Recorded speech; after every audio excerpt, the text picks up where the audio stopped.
24 années de silence forcé. C'est ce que Nicolae Ceausescu a imposé à son peuple. Pourquoi personne n'osait-il bouger? La peur était plus forte que la faim. Pendant 2 décennies, il a écrasé toute dissidence. À première vue, l'ordre régnait. Mais en réalité, la police secrète était partout. Mais en décembre 1989, tout s'est effondré. Le contrôle absolu a disparu en un instant. Le dictateur est devenu le fugitif.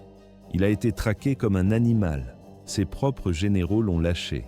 La capture a été brutale. Sur les images d'archives, on voit un vieil homme au regard perdu, poussé vers un mur. C'était une cour militaire glaciale, pas de procès équitable, pas de pitié. Les soldats ont armé leurs fusils. Une rafale a claqué. L'homme qui avait terrorisé une nation est tombé sous les balles de sa propre armée. Le 26 janvier 1918. C'est la date précise où l'histoire a commencé. Nicolae Ceausescu est né ce jour-là à Scornicești, une bourgade isolée du sud de la Roumanie. Le décor était misérable. Sa famille vivait dans une pauvreté absolue. Son père était un paysan aux mains calleuses et Nicolas n'était qu'un enfant parmi 10 autres. La faim était une habitude, l'espace manquait. Adolescent, il a refusé ce destin. Il a quitté le village poussiéreux pour l'agitation de la capitale. À Bucarest, il a trouvé une place d'apprenti cordonnier. Il réparait des chaussures, mais son esprit était ailleurs. C'est dans ces rues qu'il est entré en contact avec le Parti communiste roumain. Pourquoi a-t-il rejoint ce mouvement? C'était une organisation illégale, bannie par le régime du roi Carol II. Mais la haine du système était plus forte que la peur de la police. Les conséquences ont été immédiates. À seulement 17 ans, les menottes se sont refermées sur ses poignets. Arrêté pour activité anti-gouvernementale. Ce n'était pas un accident de parcours, c'était le début d'un mode de vie. Pendant les 2 décennies suivantes, les arrestations se sont enchaînées. Entre 1933 et 1944, il a passé des années entières derrière les barreaux. Doftana, Caransebeș. Ces noms de prison résonnaient comme des sentences. L'expérience carcérale a tout changé.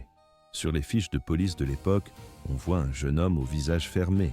L'enfermement n'a pas brisé sa volonté. Ces années de détention ont forgé ses convictions radicales. Le froid des cellules et la brutalité des gardiens ont agi comme un catalyseur. C'est entre ces murs qu'il a rencontré l'élite clandestine, des hommes plus âgés, des vétérans du communisme. Parmi eux se trouvait Gheorghe Gheorghiu-Dej. Ceausescu s'est rapproché de lui, il a observé, il a appris. Gheorghiu-Dej allait devenir le premier leader communiste de la Roumanie après la guerre, et Nicolas assurait une place à ses côtés. Mais ce n'était que la préparation. 1944. L'armée soviétique est entrée en Roumanie. Les chars russes ont roulé dans les rues. Le communisme a cessé d'être une idée souterraine pour prendre le contrôle total du pays. Gheorghiu-Dej a pris le pouvoir. Ceausescu est resté fidèle, attendant son heure. À première vue, la monarchie semblait encore en place. Mais en réalité, le roi n'était plus qu'un fantôme politique. En 1947, la monarchie a été officiellement abolie. Le pays est devenu une république populaire. Les drapeaux ont changé. Les uniformes ont changé. Ceausescu a commencé son ascension méthodique au sein de l'appareil du parti. Il ne s'est pas contenté de suivre. Il a pris des postes clés. Vice-ministre de la Défense, membre influent du Politburo. Les archives montrent des milliers de documents administratifs validés par sa main. Il contrôlait l'armée, il surveillait les dossiers, il tissait sa toile. Mars 1965, Gheorghiu-Dej meurt. La place était libre. Nicolae Ceausescu a été choisi comme successeur immédiat. Il n'y a pas eu de débat. Le même mois, il est devenu secrétaire général du Parti communiste roumain. La caméra enregistre ses premiers discours. Le ton est ferme, les gestes sont secs.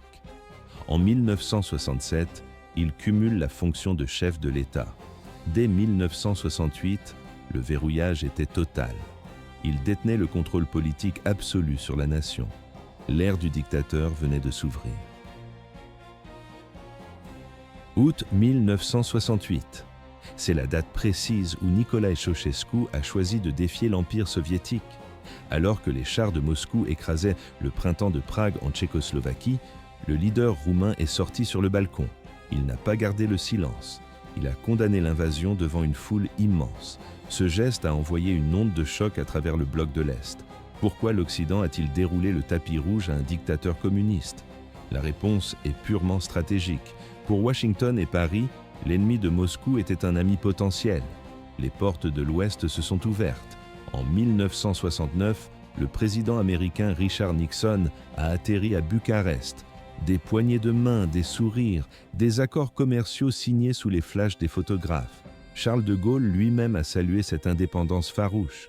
Ceausescu jouait le rôle du rebelle sur la scène internationale. Mais ce n'était qu'une façade. Pendant qu'il charmait les diplomates étrangers, il transformait la Roumanie en prison à ciel ouvert. Son arme principale portait un nom redouté, la Securitate. Créée en 1948, cette police secrète est devenue une machine tentaculaire sous son règne. Dans les années 80, les chiffres donnent le vertige. 11 000 officiers à temps plein, plus d'un demi-million d'informateurs actifs. Le réseau couvrait tout. Chaque usine, chaque école, chaque village avait ses yeux et ses oreilles. À première vue, un simple collègue de bureau. Mais en réalité, un agent chargé de noter vos moindres paroles. Les méthodes étaient intrusives. Les agents ne se contentaient pas de surveiller. Ils interceptaient le courrier, décollaient les enveloppes à la vapeur et plaçaient des micros derrière les plaintes des appartements privés. On entendait des bruits parasites sur les lignes téléphoniques. La peur s'est installée physiquement dans les foyers. Les gens ont cessé de parler fort. Même dans leur propre cuisine, les familles chuchotaient. Une critique, une blague sur le régime, et c'était l'interrogatoire dans une cave en béton. Mais Ceausescu n'était pas seul au sommet. Sa femme, Elena, a pris une ampleur politique inédite. Son dossier scolaire était vide, son éducation sommaire. Pourtant, le régime lui a décerné les titres scientifiques les plus prestigieux. En 1980, elle a été nommée vice-première ministre. Elle dirigeait l'Académie des sciences sans posséder la moindre qualification réelle. Sur les images d'archives, on la voit. Elle signe des décrets qu'elle comprend à peine, le visage fermé, avide de reconnaissance. Ensemble, le couple a bâti un système binaire. La compétence ne valait rien. Seule la loyauté comptait. L'endoctrinement commençait dès la maternelle. La caméra enregistre souvent ces scènes. Des rangées d'enfants en uniforme, le regard vide, récitant par cœur des poèmes à la gloire du génie des Carpates. Ce n'était plus une dictature politique, c'était un culte total. Les portraits du leader ont envahi l'espace visuel, dans les gares, les bureaux, les salles de classe. Impossible d'échapper à son visage. La télévision d'État diffusait ses discours en boucle pendant des heures. L'obsession de Ceausescu est allée plus loin. Il a voulu remodeler la géographie même du pays. Il a lancé la systématisation. Les bulldozers sont entrés en action. Des églises centenaires, des bâtiments historiques et des villages traditionnels ont été rasés. À la place, le régime a érigé des blocs de béton gris, censés représenter la modernité socialiste. En surface, l'ordre régnait. Les rues étaient rectilignes, les façades étaient propres, mais sous le bitume, les fondations du pays étaient déjà en train de pourrir. 10 milliards de dollars. C'était le montant exact de la dette contractée par Nicolae Ceausescu auprès des banques occidentales. Pourquoi ce pari économique a-t-il échoué? Le dictateur voulait industrialiser le pays à marche forcée. Mais la mauvaise gestion a transformé le rêve en faillite totale. Les fissures dans le système sont apparues dès les années 70. Ceausescu a ordonné la construction d'usines sidérurgiques géantes et de complexes chimiques titanesques. Mais ces monstres de béton n'étaient pas rentables. L'économie ne générait pas assez de devises pour rembourser les prêts. En 1981, la Roumanie était techniquement en cessation de paiement. Le pays était à genoux. La réaction du dictateur a été brutale. Il a lancé un plan national obsessionnel, rembourser chaque centime, quel qu'en soit le coût humain. Il a appelé cela un effort héroïque. Pour le peuple, c'était une condamnation à la famine. La stratégie était simple, tout exporter. Les usines roumaines envoyaient leur production, le grain, la viande, le carburant et les médicaments vers l'étranger. Rien ne restait sur le territoire. À l'image, des rayons de supermarchés vides, poussiéreux, où ne trônent que quelques boîtes de conserve périmées. Le rationnement strict a été introduit en 1981. Les tickets de rationnement sont devenus la nouvelle monnaie. Chaque citoyen avait droit à 500 grammes de sucre et 1 litre d'huile par mois. Quelques œufs, pas plus. La viande a disparu des étals officiels pour se vendre sous le manteau, dans des ruelles sombres, au prix de l'or. Mais la situation a encore empiré. L'électricité était coupée plusieurs heures par jour. Les ascenseurs ne fonctionnaient plus. Les télévisions restaient éteintes, même l'eau courante était interrompue pour économiser l'énergie des pompes. Les conducteurs ne recevaient que quelques litres d'essence par semaine. Les rues étaient désertes. L'hiver de 1985 a marqué un tournant dramatique. Le chauffage central a cessé de fonctionner dans les grandes villes comme Bucarest, Iași ou Cluj. À première vue, des immeubles résidentiels modernes, mais en réalité, des congélateurs en béton. Les fenêtres gelèrent de l'intérieur. La glace recouvrait les murs des chambres. Les habitants dormaient tout habillés, portant manteaux et bonnets sous leurs couvertures. Ils cuisinaient à la lueur des bougies ou sur des réchauds de fortune alimentés au gaz de bouteille. Les conséquences sanitaires ont été immédiates. Le taux de mortalité infantile a explosé. En 1988, la Roumanie affichait l'un des pires bilans d'Europe, 23 décès pour 1000 naissances vivantes. Dans les hôpitaux, le chaos régnait. Il n'y avait plus d'aspirine, plus d'antibiotiques. Les médecins devaient réutiliser des seringues à usage unique. Les chirurgiens opéraient parfois sans anesthésie. La caméra enregistre des enfants qui s'évanouissent de faim en pleine salle de classe. La malnutrition est devenue la norme dans les écoles. Mais personne ne pouvait en parler. La Securitat veillait. La police secrète bloquait les rapports médicaux et empêchait toute information de filtrer vers l'Occident. Pendant que son peuple gelait, Ceausescu voyageait en limousine blindée. Il prononçait des discours délirants sur la santé et le bonheur de la nation. Son déni de réalité s'est incarné dans un projet pharaonique lancé en 1984, la Maison du Peuple. C'était le deuxième plus grand bâtiment administratif au monde après le Pentagone. Plus de 1000 pièces, des plafonds recouverts de feuilles d'or, des halls entiers en marbre rare. Sur les plans, on voit l'ampleur de la destruction, des quartiers historiques entiers rayés de la carte.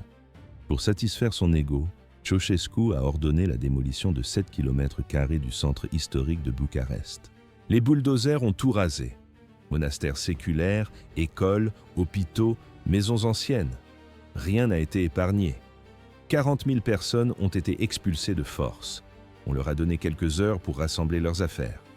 Ils ont été relogés dans des appartements minuscules, mal isolés, sans chauffage et sans intimité. Le dictateur bâtissait son palais sur les ruines de sa capitale. Le prix de cette folie se comptait en vies humaines.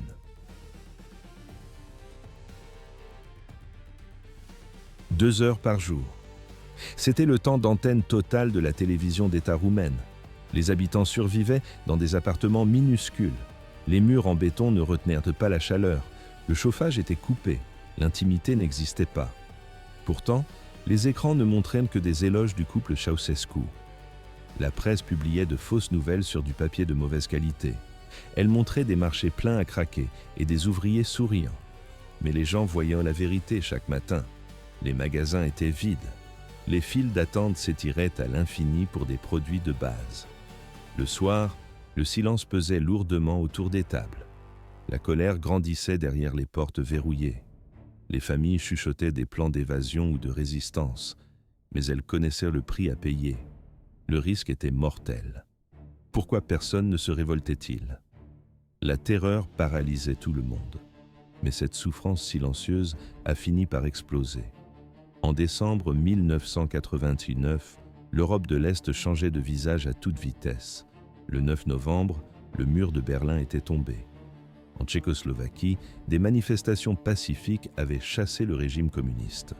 En Pologne, le syndicat Solidarność avait déjà formé un nouveau gouvernement.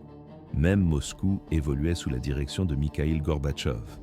Mais Ceausescu refusait de céder. Il se croyait à l'abri de la rébellion. Puis est venue Timișoara.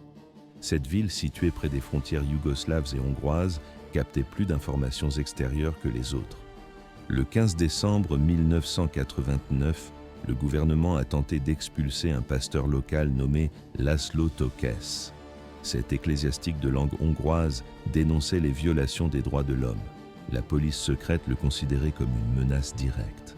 La nouvelle de son expulsion a filtré. Des centaines de membres de son église ont formé une chaîne humaine devant sa maison. À l'image, des hommes et des femmes se tenant par la main face aux uniformes. Cette nuit-là, quelque chose a basculé. D'autres habitants ont rejoint le mouvement. Ce n'était plus pour défendre Toks, c'était pour protester contre le régime lui-même. Le lendemain, ils étaient des milliers, ils criaient « Abat Ceausescu ». Ils entonnaient des chants interdits. Pour la première fois depuis des décennies, la barrière de la peur s'était brisée. La police et l'armée ont tenté de disperser la foule. Les gaz lacrymogènes ont saturé l'air. Mais ce n'était que le début. Le 17 décembre, l'armée a tiré à balles réelles sur les manifestants. Officiellement, le gouvernement a reconnu environ 73 morts. Mais les témoins affirment que le chiffre était bien plus élevé. Des corps ont été sortis des morgues en pleine nuit. Ils ont été incinérés pour effacer les preuves du massacre. À première vue, des hôpitaux fonctionnels, mais en réalité, des centres de tri politique. Les manifestants blessés se voyaient refuser tout traitement s'ils ne gardaient pas le silence. Des familles entières cherchaient des fils, des filles et des parents disparus. Elles ignoraient s'ils avaient été arrêtés ou tués. Mais au lieu d'effrayer la population, la violence a propagé l'indignation. La nouvelle du massacre a fui via les radios étrangères, en particulier Radio Free Europe. Les foules d'autres villes ont commencé à se mobiliser. La révolution avait commencé. Bientôt, Ceausescu se retrouverait face à la réalité qu'il avait niée pendant des années. La menace ne venait pas d'une armée étrangère, elle venait de son propre peuple. Le 21 décembre 1989. Ce matin-là, Nicolae Ceausescu est persuadé d'avoir le contrôle total. Il ne craint pas une invasion étrangère. Il ne se méfie pas de ses généraux. Son véritable ennemi est ailleurs. Il rentre tout juste d'une visite rapide en Iran. Il ignore que la Roumanie est déjà en train de s'effondrer. Il sort sur le balcon du comité central à Bucarest. Tout semble orchestré à la milliseconde près. Des dizaines de milliers de personnes ont été rassemblées sur la place de l'université. Ce sont des ouvriers, des fonctionnaires et des étudiants forcés par le parti. Les bus les ont déversés tôt le matin. Les agents de la Securitat ont distribué les drapeaux et les banderoles. L'ordre était simple, applaudir au signal. À l'image, la télévision d'État diffuse en direct. Les caméras cadrent le dictateur en plan serré. Derrière lui, sa femme Elena et les hauts dignitaires se tiennent immobiles, parfaitement alignés. Sa voix résonne sur la place grâce aux immenses haut-parleurs. Le discours est classique. Il répète la propagande habituelle. Il accuse les agitateurs étrangers de fomenter des troubles à l'Ouest. Il appelle à l'unité nationale. Il vante les victoires du socialisme. Pourquoi personne ne réagissait? La peur paralysait le pays depuis des décennies. Mais ce jour-là, la colère a dépassé la peur. Soudain, quelque chose se brise. Un murmure monte du fond de la foule. Ce n'est pas une ovation. C'est un grondement sourd. Une personne hue, puis 10, puis 100. Bientôt, la place entière rugit. Les slogans anti-Ceausescu fusent. Sur la vidéo d'archives, on voit le visage du dictateur se figer. Ce n'est pas encore de la terreur, c'est de l'incompréhension totale. Il s'arrête au milieu d'une phrase, il lève la main, il tape sur le micro pour demander le silence. Cela ne fonctionne pas. Le bruit couvre sa voix. À première vue, un incident technique. Mais en réalité, le script de 25 ans de dictature vient de voler en éclats. Pendant des décennies, le peuple avait applaudi sur ordre. Ils avaient souri devant les objectifs. Ils avaient acclamé sur commande. Aujourd'hui, devant le pays entier, ils refusent. La panique gagne le balcon. Les assistants s'agitent. La retransmission en direct est coupée brutalement. Les écrans de télévision deviennent noirs. À l'intérieur du comité central, c'est la débandade. Les conseillers tentent de minimiser les faits. Ils parlent de provocations isolées. Mais Ceausescu comprend que quelque chose de définitif vient de changer. La situation a empiré. Dès la nuit tombée, la foule se rassemble à nouveau. Plus de bus organisés cette fois. Les manifestations débordent dans les rues adjacentes. Les barricades s'élèvent. Les affrontements éclatent. On entend le bruit du verre brisé et des détonations. L'air sature de gaz lacrymogène. Les gens ripostent avec des pavés arrachés au sol. Ils se battent à main nue contre la police anti-émeute. Le matin du 22 décembre apporte le chaos absolu à Bucarest. Les manifestants prennent d'assaut les portes du bâtiment du comité central. L'armée est divisée. Les ordres se contredisent. Certains soldats tirent encore pour le régime, D'autres retournent leurs armes pour protéger la foule. Les échanges de tirs résonnent dans les avenues. Des blindés roulent au hasard dans les carrefours. Les chenilles écrasent le bitume. Les officiers ne savent plus qui commander. Le pouvoir n'était plus qu'une illusion. 11h30, c'est l'heure précise où le pouvoir a basculé. Depuis le dernier étage, Ceausescu observait la scène avec incrédulité. En bas, la confusion régnait parmi les troupes. Les soldats ne savaient plus s'il fallait tirer ou reculer. Pourquoi cette hésitation? Les ordres ne parvenaient plus. Mais la foule, elle, avançait inexorablement. Les immenses grilles du bâtiment ont cédé sous la pression humaine. On entendait le fracas du métal et les cris de la rue. Nicolas et Elena ont compris. Ils ne pouvaient plus tenir le bâtiment. Les gardes du corps les ont précipités vers le toit. C'était une course contre la montre dans les couloirs de marbre. Sur la plateforme, un hélicoptère Puma blanc attendait, rotor tournant. Le colonel Vasil Maluton était aux commandes. Le couple est monté à bord dans la panique. À l'image, on distingue l'appareil qui s'arrache lourdement du sol. L'hélicoptère a décollé à la seconde près. Juste en dessous, les premiers manifestants inondaient le hall principal comme une marée. Ils ont trouvé des bureaux vides. Ceausescu pensait avoir échappé au pire. Il regardait Bucarest s'éloigner à travers le hublot. Mais le ciel n'était pas un refuge. Alors qu'il volait vers l'ouest, la radio de bord s'est mise à grésiller. Le contrôle aérien envoyait des messages urgents. Le ton avait changé. Le commandement militaire venait de retourner sa veste. Nicolae Ceausescu n'était plus le commandant suprême. Il était désormais classé comme ennemi public. L'ordre était clair. Tous les appareils devaient atterrir immédiatement. Le colonel Maluton a dû prendre une décision rapide. Il a menti à son passager. Il a prétexté une panne de carburant imminente. L'appareil a amorcé sa descente près de Targovishte, à 80 km au nord-ouest de la capitale. À première vue, un atterrissage d'urgence technique, mais en réalité, une livraison du dictateur à son destin. Les patins ont touché la terre ferme. Le dictateur et sa femme se sont retrouvés seuls, à pied. Ils ont arrêté des voitures au hasard. Ils ont forcé des fonctionnaires mineurs et des locaux effrayés à les conduire. On voyait les mains des chauffeurs trembler sur le volant. Personne ne voulait être complice. La situation est devenue pathétique. Le couple a erré dans la campagne. Ils ont tenté de se cacher dans la cour d'une école agricole. Ils ont frappé aux portes des fermes pour demander de l'aide. Certains habitants ont violemment claqué leurs portes. D'autres leur ont tendu un morceau de pain en faisant semblant de ne pas les reconnaître. Mais la rumeur courait déjà. La peur avait disparu des villages. Elle avait laissé place à la rage. En début d'après-midi, des policiers locaux les ont repérés. Eux aussi avaient rallié le nouveau conseil révolutionnaire. Le piège s'est refermé. L'arrestation s'est faite sans violence physique. Nicolae a haussé le ton. Il a hurlé qu'il était toujours le président légitime de la Roumanie. Il a exigé le respect dû à son rang. Les officiers n'ont rien répondu. Le règne était terminé. Pas de réponse à la radio. Le véhicule blindé a continué sa route vers la garnison militaire de Targovishte. Ce complexe froid et gris n'était autrefois qu'une base anonyme parmi d'autres. Mais l'histoire allait changer ici. Pourquoi cette caserne précise? Elle était isolée, mais surtout, elle était facile à verrouiller. Aucun procès n'était prévu à l'arrivée, aucun juge n'avait été nommé, aucun avocat n'avait reçu d'appel. Les soldats ont simplement poussé le couple dans une pièce ordinaire. Le décor était spartiate, 2 lits de camp de l'armée, des toilettes sommaires et quelques couvertures rêches. 3 soldats ont reçu l'ordre de ne jamais les quitter des yeux. Ceausescu agissait comme si rien n'avait changé. Il exigeait un téléphone. Il réclamait son état-major avec arrogance. Il répétait qu'il était le président de la République socialiste de Roumanie et refusait de répondre aux questions des gardes. Elena était encore plus agressive. Elle ne parlait pas, elle attaquait. Elle traitait les soldats de traîtres et d'imbéciles. À un moment, elle a même essayé de griffer la main d'un homme qui lui apportait un plateau repas. Ils refusaient de toucher à la nourriture. Ils affirmaient qu'elle était empoisonnée. Leur déchéance physique s'accélérait.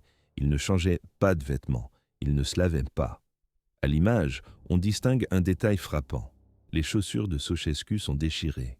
Les cheveux d'Elena sont en bataille, sales et emmêlés. À première vue, les dirigeants intouchables de la propagande. Mais en réalité, 2 vieillards sales et piégés. Mais ce n'était que le début. Dehors, l'incertitude régnait. La révolution n'était pas encore gagnée. Les combats faisaient rage dans les rues de Bucarest, le bruit des armes automatiques résonnait dans plusieurs villes. Le bilan était lourd, 1100 personnes étaient déjà mortes. La majorité avait péri dans les jours suivant la fuite de Ceausescu. La nouvelle direction, menée par Ion Iliescu, était sous pression. Il craignait une contre-attaque. La rumeur enflait. Des divisions d'élite de l'armée ou des unités fanatiques de la Securitat allaient tenter de libérer le couple. La menace d'une guerre civile totale planait sur le pays. Iliescu et ses conseillers ont fait un choix brutal. Un procès immédiat, pas de délai, pas d'appel possible. Le peuple avait besoin d'une fin. Le matin du 25 décembre 1989, tout s'est accéléré. Dans la base de Targovishte, une salle d'audience de fortune a été aménagée. La pièce était minuscule, à peine assez grande pour contenir les participants. 4 juges militaires se sont assis derrière une table simple. 2 avocats de la défense se tenaient debout, presque muets. Tout le monde comprenait l'enjeu. Ce n'était pas un procès pour la justice, c'était un acte filmé pour la preuve. Il fallait montrer au monde que le dictateur et sa femme rendaient des comptes, même si la procédure était bâclée. La caméra enregistre, Nicolas et Elena entrent, encadrés par des gardes. Leurs visages traduisent la confusion et la colère. Ils portent les mêmes manteaux lourds depuis des jours. La lecture des charges a été expéditive. On les accusait d'avoir causé la mort de plus de 60 000 personnes. Ce chiffre n'a jamais été officiellement confirmé par la suite. On les accusait aussi d'avoir ruiné l'économie, d'avoir volé des milliards de dollars et d'avoir tenté de fuir le pays lâchement. La plupart de ces accusations manquaient de preuves matérielles. Il n'y avait pas de documents détaillés sur la table, aucun témoin clé n'a été appelé à la barre, mais personne dans cette pièce ne doutait de leur culpabilité. Le pays était en flammes, des cadavres jonchaient les rues et la responsabilité pointait vers eux. Nicolas est entré dans une rage folle. Il n'a cessé de hurler que ce procès était illégal.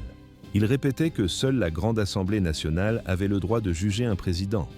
Il agitait les mains frénétiquement, citant la constitution roumaine, ignorant totalement les juges en face de lui. Il refusait de reconnaître l'autorité du tribunal. Pour lui, la révolution était un faux, une manipulation des puissances étrangères. Elena n'est pas restée silencieuse. Elle refusait obstinément de s'asseoir. Elle criait sur les gardes avec mépris. Elle a même ordonné à l'un d'eux de se mettre à genoux devant elle, persuadée qu'elle détenait encore le pouvoir suprême.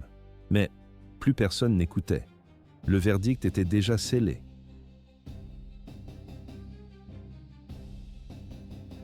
55 minutes. C'est le temps exact qu'a duré le procès. S'agissait-il d'un véritable tribunal ? Les juges n'ont même pas pris la peine de délibérer. La sentence était écrite bien avant l'ouverture de la séance. Le verdict est tombé comme un coup près. Coupable sur toute la ligne, la peine capitale par fusillade, exécution immédiate, il n'y avait aucun appel possible, pas de délai. Nicolae et Elena Ceausescu n'ont pas eu le temps de prononcer une dernière déclaration. Pas d'adieu larmoyant, pas de dernière volonté. Dès la lecture terminée, les soldats les ont saisis par les bras. Ils les ont traînés hors de la salle improvisée, c'était le jour de Noël. À première vue, une fête de paix. Mais en réalité, un règlement de compte sanglant. La cour de la caserne était glaciale, le sol était dur. Les soldats ont fouillé une zone de stockage voisine. Ils ont trouvé de la corde, pas de menottes officielles, juste de la ficelle rugueuse. Ils ont ligoté le couple impérial, dos à dos, les mains serrées jusqu'à couper la circulation. On leur a refusé les bandeaux. Ils devaient regarder la mort en face. Sur la bande audio, on entend les cris perçants d'Elena. Elle ne suppliait pas pour sa vie. Elle exigeait de ne pas être séparée de son mari. Elle hurlait qu'ils voulaient chaud mourir ensemble. Nicolas a tenté de couvrir sa voix. Il a entonné des chants révolutionnaires. Il a crié des slogans patriotiques. Il pensait encore parler à l'histoire. Mais ces mots résonnaient dans le vide absolu. Personne n'écoutait. La cour était déserte, pas de foule en délire, pas de gardes loyaux au garde-à-vous. Seulement le vent d'hiver et le silence des murs en béton. Tout s'est accéléré. 9 parachutistes se sont alignés face au mur. Certains hésitaient peut-être, mais l'ordre était formel. Ils n'avaient pas le choix. Un officier s'est avancé. Il a levé la main. À 14h50 précise, l'ordre de feu a claqué. Le bruit des kalachnikovs a déchiré l'air froid. Des dizaines de balles ont percuté les corps en une fraction de seconde. L'impact a été violent. Nicolaï s'est effondré le premier. Ses genoux ont lâché sous lui, il a basculé vers l'arrière. Elena a suivi quelques instants plus tard. Elle criait encore quand le plomb l'a fauché. À l'image, une fumée grise masque la scène. Une odeur de poudre brûlée a envahi la cour. Les tirs ont cessé. Leur corps gisait dans la neige sale. Pas de prêtre, pas de prière, pas de cérémonie.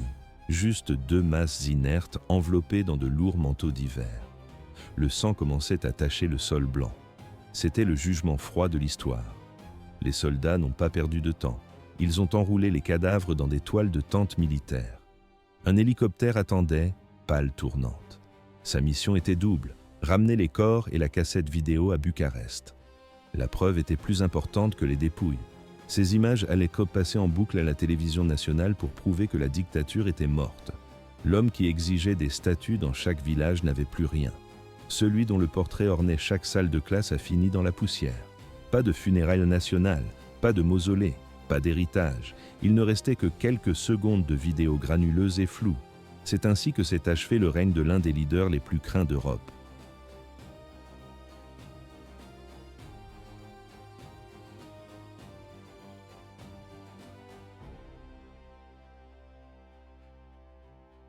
Le soir du 25 décembre. C'est à ce moment précis que l'histoire de la Roumanie a basculé. Sur le plateau de la télévision d'État, le présentateur est apparu à l'écran.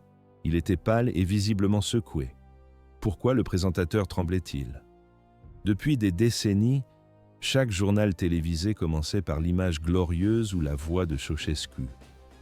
Mais ce soir-là, le protocole a été brisé. L'homme a prononcé une seule phrase sèche, « Le dictateur est mort ». Puis la régie a lancé la bande magnétique. À l'image, on distingue la fumée des tirs et un mur de briques.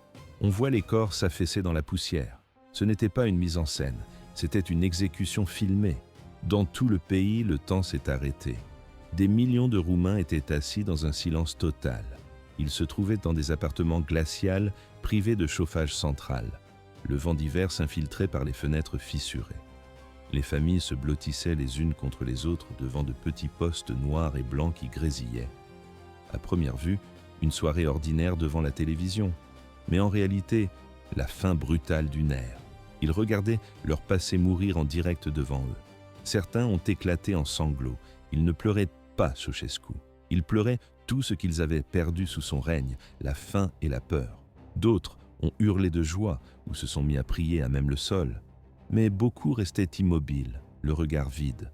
Le choc était trop violent pour y croire. L'impensable venait d'arriver.